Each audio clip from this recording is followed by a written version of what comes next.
akan lanjutkan pembelajaran kita hari ini. Kalau tadi kalian sudah belajar agama, maka sekarang kita akan belajar tematik. Kita akan masuk di tema 4, subtema 3 dan pembelajaran 3 sampai 4. Karena kemarin pembelajaran 3 belum selesai, maka hari ini Ibu akan melanjutkan dengan pembelajaran 3 dan pembelajaran yang keempat. Oke, anak-anak bisa buka buku kalian. Bisa buka bukunya di halaman 101. Oke. Ada beberapa pelajaran yang akan kita pelajari. Ini untuk subtema 3, pembelajaran yang ketiga, yaitu matematika dan bahasa Indonesia. Jadi yang pertama kita akan belajar matematika. Ini dia, tentang mengenal satuan panjang tidak baku. Anak-anak, satuan panjang tidak baku. Anak-anak pasti berpikir, satuan panjang tidak baku ini apa? Ya kan? Supaya anak-anak tidak bertanya-tanya, maka anak-anak bisa bacakan di papan tulis. Ini dia, sudah Ibu tulis. Satuan panjang tidak baku adalah satuan yang tidak ditetapkan sebagai satuan pengukuran ilmiah, atau tidak berlaku umum atau tidak berlaku secara umum. Kemudian tidak diakui secara internasional. Berarti satuan panjang tidak baku berarti itu satuan yang tidak diakui, ya, tidak diakui. Terus contohnya seperti apa? Ini dia sudah ada juga. Contohnya seperti jengkal. Anak-anak tahu jengkal? Masih bingung? Oke, jengkal itu ini. Ini dia jengkal. Contohnya, panjang buku ini berapa jengkal? 1. Oh, 1,5. Kemudian selain jengkal ada depa. Anak-anak juga bingung, depa itu apa, Bu? Nah, depa itu ini. Nah, panjang tangan kamu, tangan sebelah kiri ke tangan sebelah kanan. Ini dia depa. Kemudian apa lagi? Langkah kaki. Kalau langkah kaki nggak usah dikasih tahu, pasti anak-anak tahu. Ketika kamu melangkahkan kaki kamu ke depan atau ke belakang, nah itu namanya langkah kaki. Jadi ini dia contoh dari satuan panjang tidak baku adalah jengkal, depa sama langkah kaki. Oke? Ya. Coba anak-anak lihat di halaman 101. Di halaman 101, oke. Ibu akan baca. Rasti ini bermain lompat tali. Sebelum bermain, ia merangkai karet gelang menjadi sebuah tali. Rasti mengukur panjang tali yang telah dibuatnya. Ia menggunakan jengkal tangannya. Anggota tubuh dapat digunakan untuk mengukur benda. Jadi jengkal tangan ini, jengkal yang tadi, ini merupakan anggota tubuh ya. Jadi anggota tubuh dapat dipakai untuk mengukur panjang benda. Nah, sekarang Ibu mau kasih contoh. Panjang papan tulis ini berapa jengkal? Ya, anak-anak lihat panjang. Ya, kita mau hitung. Ibu hitung ya. 1, 2, 3, 4, 5, 6, 7, 8, 9, 10. Ini ada 10 terus lebih sedikit. Jadi 10,5 lah. Jadi panjang dari papan tulis ini adalah 10,5. Oke? Baik. Kalian bisa buka di halaman 102. Di halaman 102 itu ada tugas yang harus dikerjakan. Ada tabel di situ, sudah Ibu pindahkan di sini. Nah, itu terdiri dari nomor, kolomnya terdiri dari nomor, nama benda, dan ukuran benda. Nah, di situ di nomor 1 itu udah ada contoh. Contohnya buku tulis. Buku tulis itu panjang ukurannya itu berapa? Berapa jengkal? Jadi yang dipakai itu jengkal. Nah, buku tulis itu dia ukurannya adalah 2 jengkal. Sekarang yang kedua sampai yang kelima kalian kerjakan sendiri. Bagaimana caranya? Kalian tulis sendiri nama bendanya apa. Contoh nih, meja terus apa lagi yang ada di rumah kamu? Kursi, apa lagi? Terserah kamu. Mau gentong, mau itu sapu lidi atau sapu, terus apa lagi? Bisa juga tempat tidur, lemari dan lain sebagainya. Pokoknya apa saja yang mau kalian ukur, Kalian tulis namanya di sini, kemudian kalian ukur menggunakan jengkal, ya. Jadi ukuran benda itu berapa jengkal? Kamu tulis di sini. Mengerti? Itu tugas buat kalian, ya. Ini gampang, cuma tulis nama benda, kemudian ukurannya berapa, ya. Diukur menggunakan jengkal. Mengerti? Oke, sekarang kita lanjutkan lagi di pelajaran bahasa Indonesia.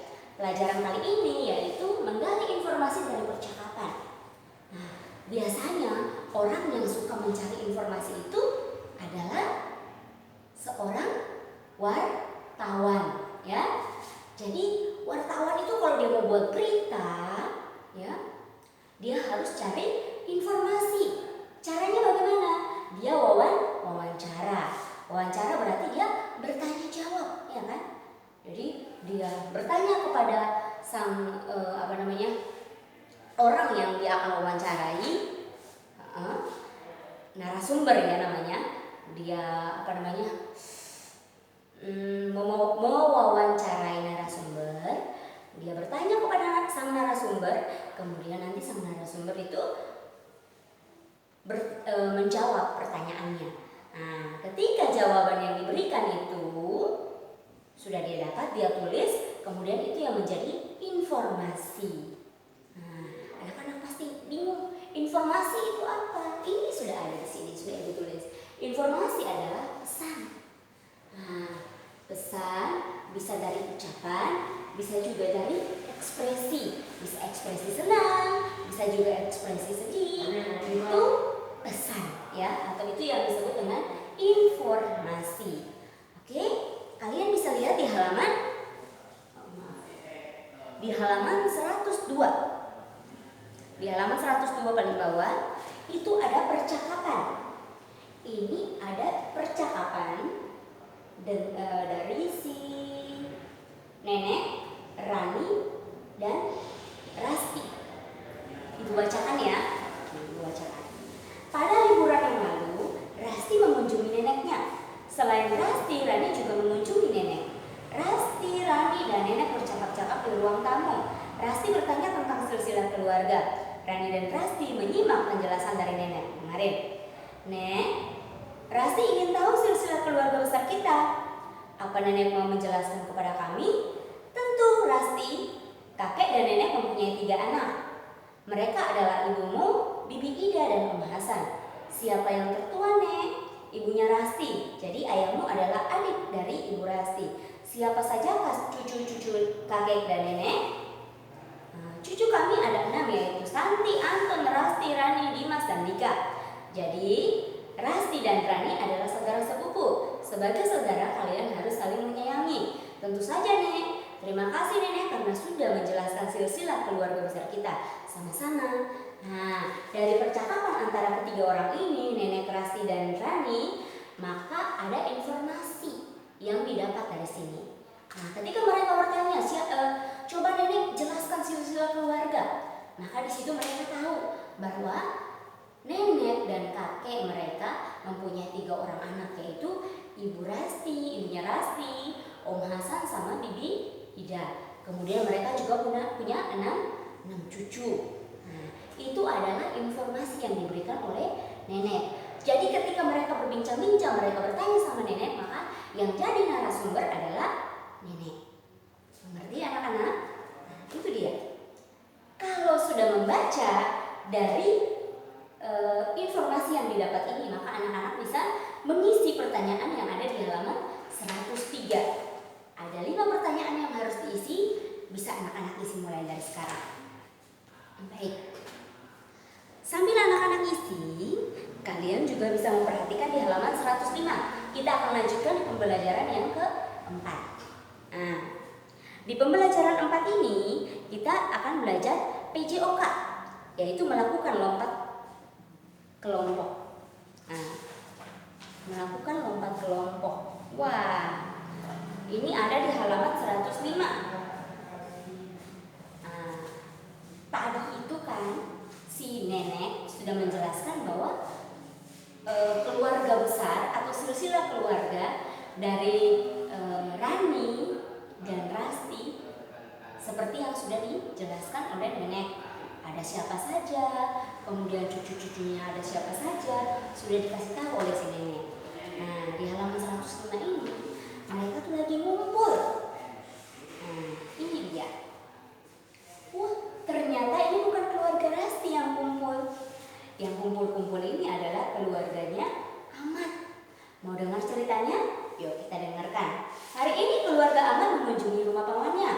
Anggota keluarga pamannya yaitu Paman Adam, Bibi Nia, Ali, dan Saras. Selain keluarga Ahmad, kakek dan nenek juga datang. Mereka berkumpul untuk mengucapkan selamat kepada Ali. Ali baru saja menjuarai olahraga badminton. Semua orang bergembira atas prestasinya. Kakek mengusulkan untuk mengadakan permainan lompat kelompok. Permainan ini dilakukan secara kelompok.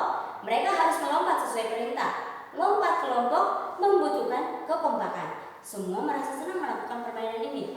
Jadi keluarga Ahmad sedang berkumpul. Karena apa? Karena salah satu anggota keluarga mereka yaitu Ali mendapat juara di Olimpiade olahraga. Makanya mereka berkumpul. Kemudian mereka bermain bersama. Dan permainan yang mereka pilih adalah permainan lompat kelompok. Bagaimana caranya? Mau tahu? Ada di halaman 106. Caranya yaitu membuat kelompok terdiri dari 5 orang. Setiap anggota kelompok memegang pundak temannya. Guru memberikan perintah untuk melompat. Lompatlah sesuai dengan perintah guru. Jika salah dalam melompat, maka dianggap kalah. Lakukan dengan gembira. Ini bisa kita praktekkan ketika anak-anak sudah masuk ke sekolah. Nah, lompat kelompok merupakan salah satu contoh olahraga lompat. Bisa lompat sendiri, lompat kelompok, lompat jauh, dan lain sebagainya. Ini juga di halaman 106 ada tentang lompat jauh. Oke. Lompat jauh merupakan salah satu cabang olahraga. Olahraga ini menggabungkan kecepatan, ketangkasan, dan kekuatan untuk melompat. Pelompat akan mengambil ancang-ancang untuk melompat. Pelompat harus meloncat menggunakan salah satu kaki di tepian garis lompat. Jika melompat melebihi batas garis, maka lompatan dianggap tidak sah. Jarak lompatan diukur dari batas garis lompat sehingga tempat mendaratnya pelompat. Biasanya kalau lompat jauh itu dilakukan di bak lompat. Bak itu digali, kemudian diisi pasir supaya ketika melompat kakinya tidak rusak. Kalau dia berat terus tidak punya bak lompat. Tapi ibu kasih tahu kalau biasanya untuk lompat jauh itu menggunakan bak lompatan. Nah kan bisa lompat juga. Nah, kita bisa lompat kayak keramik nih, ukurannya keramik. Keramik ini ada 1, 2, 3, 4, 5. Kemudian anak-anak lompat dari keramik yang pertama sampai keramik yang keberapa. Nanti baru diukur panjangnya berapa lompatan anak-anak. Seperti itu contohnya. Itu tentang lompat jauh. Ya. Oke. Kalau anak-anak sudah dengar yang tadi ibu baca tentang permainan bersama keluarga besar, kira-kira itu merupakan pengalaman yang menyenangkan atau yang menyedihkan? Ada yang tahu? Benar, itu adalah pengalaman yang menyenangkan. Karena apa? Bisa berkumpul bersama dengan keluarga besar, bisa saling bermain bersama, bisa saling bercanda, bercerita, dan lain sebagainya.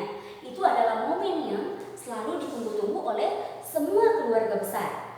Nah, biasanya kita juga seperti itu. Apalagi sudah mau dekat Natal nih, ya kan? Kita menunggu waktu itu supaya bisa berkumpul bersama keluarga besar. Kalau kita kumpul bersama keluarga besar, itu merupakan pengalaman yang menyenangkan, ya kan? Ya dong, pengalaman yang menyenangkan. Sama halnya juga dengan keluarga Ahmad. Mereka merasa senang ketika mereka berkumpul dengan keluarga mereka. Nah,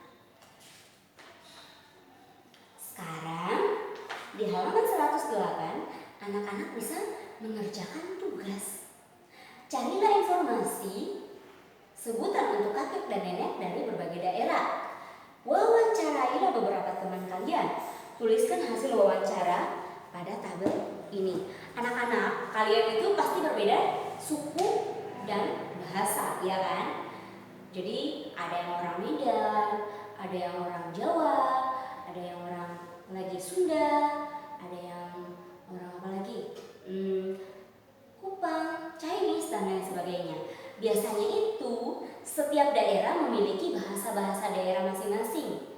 Nah, di daerah masing-masing atau dalam bahasa daerah masing-masing ada sebutan dari kakek dan nenek. Nah, contohnya kalau orang Medan, sebutan dari kakek dan nenek mereka adalah opungnya, opung boru sama opung doli, iya ya. Nah, mungkin seperti itu. Ibu juga nggak tahu, tapi kalian bisa wawancarai teman kalian dari Medan, bahasanya untuk nama opungnya itu untuk kakek apa, untuk nenek apa panggilannya ya dalam bahasa daerah itu. Nah, jadi kalian tulis nama dulu, nama teman kalian. Ibu kasih contoh. Ibu hapus dulu ini.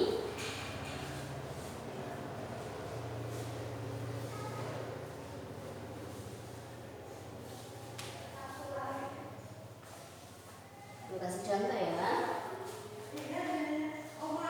Oh, udah, ibu tulis aja di sini. Ini kan ada nomor. Di sini tulis nama teman. Contoh nama temannya adalah Siska. Nah, Siska ini asal daerahnya mana? Asal daerahnya Medan. Berarti nama kakek itu opung apa? Nah, terus nama nenek itu apa? Itu contohnya. Kalian bisa bertanya kepada 5 orang teman kalian ya, yang berbeda-beda suku. Oke? Ini suku apa? Ini suku apa dan lain sebagainya. Pokoknya ada 5. Bisa dikerjakan juga sekarang. Nah. Kemudian ini dia. Buat kalimat menggunakan kosakata berikut ini. Nah, di halaman 108 bagian bawah, ini ada kosakata, ada kakek, nenek, ayah, ibu dan lain sebagainya. Kalian buat kalimat menggunakan kosakata yang ada di bawah ini. Itu dia. Nah, sekarang kita lanjut. Kita lanjutkan di halaman 109. Oke, bisa lihat di halaman 109. Udah. Oke. Kita mau mengenal tentang alat gambar. Siapa di sini yang suka menggambar? Ada lagi? Bu Susan suka menggambar tapi gambarnya nggak terlalu bagus. Nggak apa-apa ya kan? Kalau anak-anak juga gambarnya nggak terlalu bagus, jangan malu, ya kan? Iya dong. Nah, semua orang pasti suka menggambar. Kalau menggambar itu biasanya menggunakan alat gambar. Apa saja alat gambar? Ada kertas, pensil, penghapus, krayon, pensil warna, dan lain sebagainya. Oke? Nah, sekarang di halaman 109 ada teks tentang wayan menggambar keluarga besarnya. Ini sudah ibu suruh untuk kalian menggambar keluarga besar kalian. Sekarang coba dengarin. Wayan gemar menggambar. Wayan sedang menggambar keluarga besarnya. Ia menggambar kakek, nenek, ayah, ibu, paman, bibi, dan saudara sepupunya. Wayan mempunyai banyak peralatan menggambar. Ada pensil warna, ada krayon, cat lukis, kertas, pensil, dan penghapus. Hasil gambarnya sangat bagus. Ia senang bisa menggambar keluarga besarnya. Nah, sekarang supaya anak-anak ingat apa saja alat gambar yang diperlukan saat menggambar, maka anak-anak akan centang di sini. Tapi yang bukan termasuk alat gambar, anak-anak bisa kasih tanda silang. Oke? Kerjakan di sini ya. Siap? Terima kasih untuk hari ini. Demikian, Tuhan Yesus memberkati.